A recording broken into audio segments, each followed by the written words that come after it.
Howdy, and welcome to Broken Tool Garage. This week, I'm working on the Ramcharger. For those of you just now tuning in, I have an 85 Dodge Ramcharger, two-wheel drive. I've been working on it, doing some rust repair, and going to be doing some suspension repair. Got the engine out, I have both fenders off, front clips off, hoods off, and going into it pretty deep. A lot of the interior's out too, but that's a little beyond the scope of what I'm doing now. This is a big project and I'm going to do it in phases. That way I can complete one area and then get to enjoying the vehicle and then come in and work on it a little bit more and so on and so on. That way I can enjoy it as I'm building it. So this week I'm going to be doing the next little area. Just did the rocker panel on the passenger side. Did the internal frame coating, the Eastwood rust encapsulator. So I'm going to go into the little leaf collector box in there and get all that cleaned up and see how that looks. Alright, well, let's jump to it.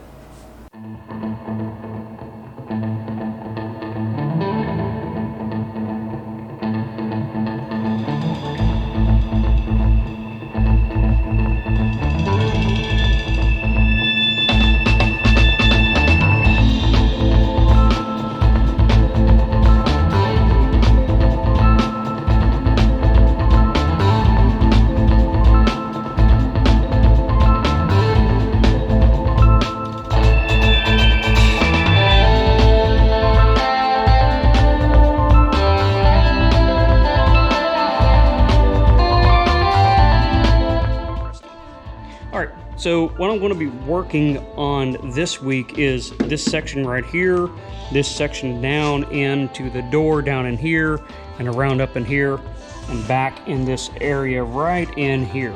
I'm not going to touch the firewall just yet. What I want to do is have the firewall all slicked off, everything done, everything off of it, and then I'm just come in here and do just the firewall.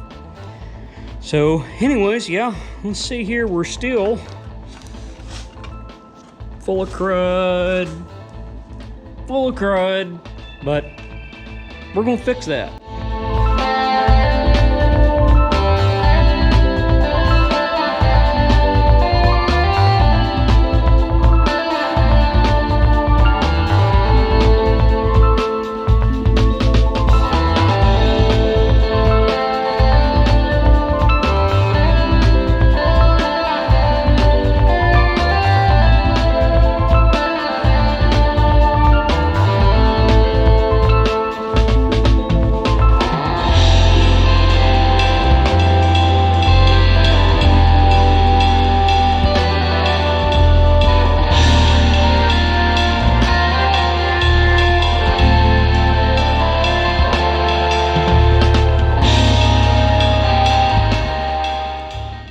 What I've done is I just started where the seam is.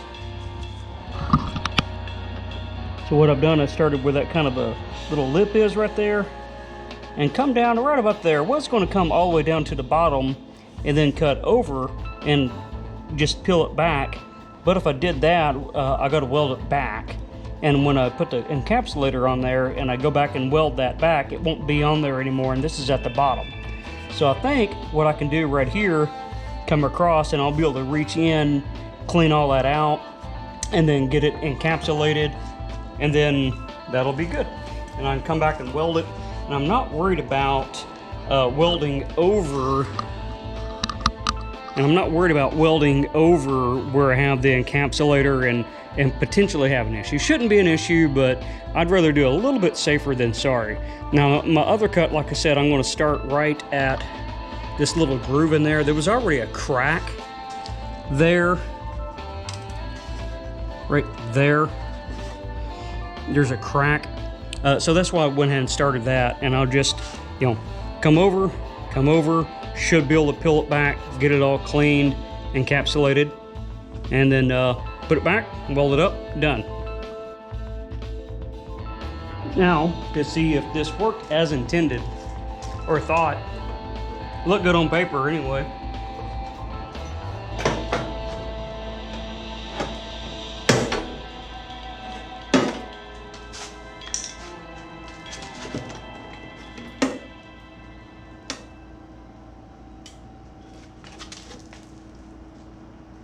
Okay, I might have to come down and notch that a little bit there because there's a curve right there. Once I get that notched, it should be, and I might come in and kind of notch it right there as well.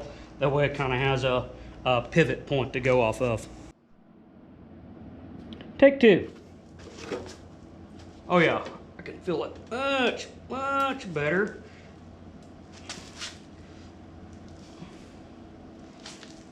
Oh, wow. Let's take a look down in there.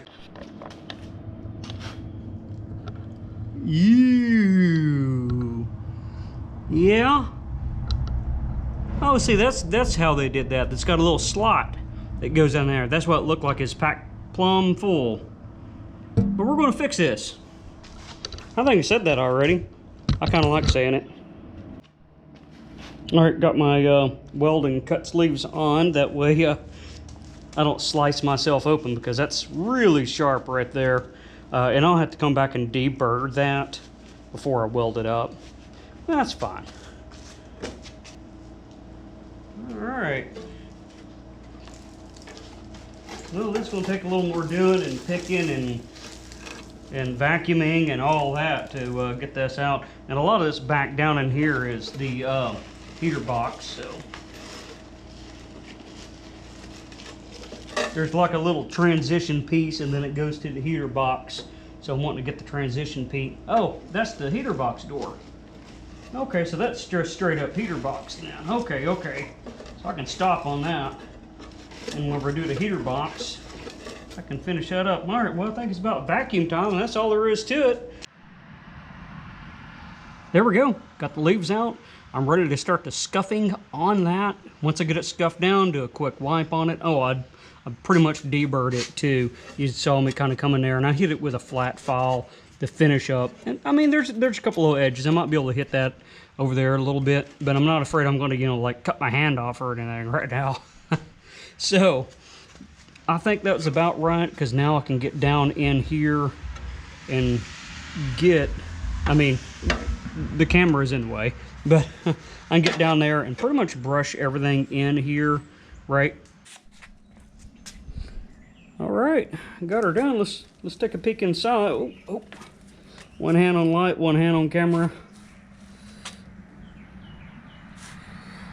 Got it coated, all on the inside. Now the inside of that little chute thing, I'm gonna do internal frame coating on when I do the rest of the cowl up here, right? But yeah, pretty much got her done. Got that done down there, and I was just running out of my bucket right as I was finishing up in there. But I'm going to coat that with paint anyway, so not a big deal. Let's walk over here. Get my light turned off. All right, these brushes right here, I like them. They're like $2.29, $2.50 or whatever a piece. I went ahead and cleaned it up. And hopefully I got all that out real good so I can use it again. But that spread way better than the foam brush. It did really, really good. So that, I'd recommend doing it that way. Of course, you saw my little bucket here. What I did is I have these little measuring cups. And, ooh, wow. Well, that's going to be on there for like a month. But anyways, I'd take these measuring cups and I'd scoop it out. And I did, I think, 2 or 3 of these little scoops in here, and that's all it took to cover that much, and it's just enough. Anyways, the other thing that I do is when I open the can, when I put the scoop in there, I take a piece of this tape and put it on the edge. That way when I'm scooping it out, if I get some drips on there, it drips on the tape, then I just lift it off and make sure a lacquer thinner or brake cleaner around the edge. That's how I'm using this can. This is like the 4th or 5th time I've used it, and I don't have any problems with the lid getting stuck on there. But you can't have any of that stuff in that rim or on the lid, or else it will bind it to it. But just a little lacquer thinner and your rag going around. And like I said, I scoop it out instead of pouring it out, because if I'd pour it out, I'd have like it all over the can and everywhere, right? Okay, taking a break from doing the weld up. I mean, I guess by the strict definition of welding, I am welding. Run into a little bit of problem because just welding it up is easier said than done. But I kind of figured that. But in my mind, I thought I could take my welder, get on it, get a good like second and a half tack, move over, and do that. And a second tack is I just burned through it, and I'm on the lowest setting I have. So let's take a look. What I'm doing is I'm just having to barely hit it, move, barely hit it, and some of my gaps are a little too wide even for that, so I've got to kind of build it up, come back. So it looks ugly, but well, it's going to be covered up by the fender when we're done. So this is what we got. So I did okay up there. This is where I started over there, and I learned really quick. It's super easy to burn through. Then I come over here. Now that don't look half bad. That's about the same level attack welds that you have on these vehicles right there, right? This is the area this is giving me a little trouble right here. So up in there, I'm getting it together, and the goal isn't to get it 100% sealed, but I got to get the gaps a little bit tighter than that right there. Right now, I'm just letting me cool down. I forgot to open the doors, so it's also getting the exhaust out of here. All right, there we are.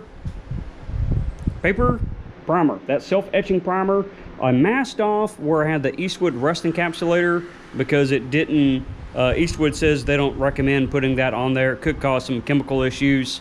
You know, the self-etching primer is, I think, an acid etch or something like that, so it kind of bites into it. That's the purpose. That's why I just put that on there, because I can't really get in there super good without taking the door off, and I just don't want to do that right now.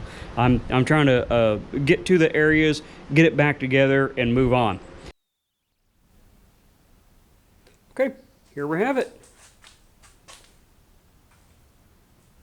I just used the Van Sickle Satin Black on there.